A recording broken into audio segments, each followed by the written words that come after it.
say you're not getting any knee pain with any of these versions of squatting. You may be ready to make your squats harder.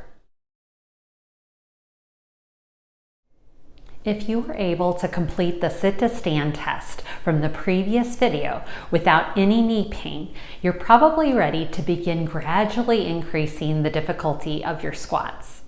I have 3 ways that I'm going to share with you to do this.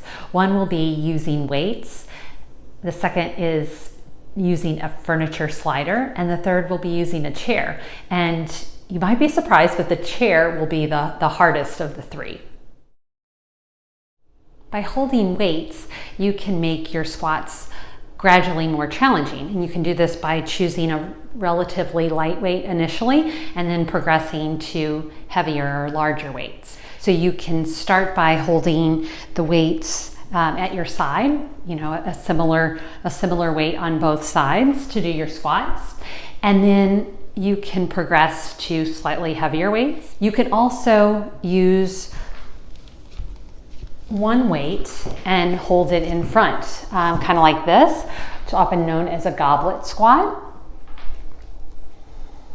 One thing I might point out is that if you're getting weights off of a rack at waist height, this might not be an issue, but because I have my weights down on the floor, I'm using my core and I'm squatting pretty deep to pick up the weights in a good position. So not bending over in my back, but squatting down like this requires a deep squat. It's important to know that if this is what you're doing, you're putting a lot more pressure on your knees than you are maybe from the exercise itself. So just consider that where you can get your weights from. A lot of times if you're at a gym, they're sitting at waist height already on a rack.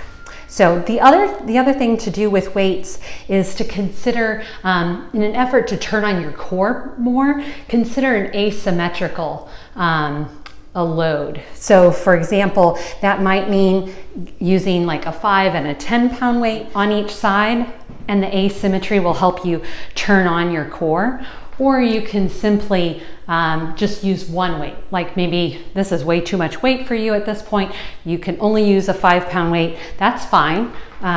You can use that weight just on one side, and the asymmetry, is going to help you turn on your core even better.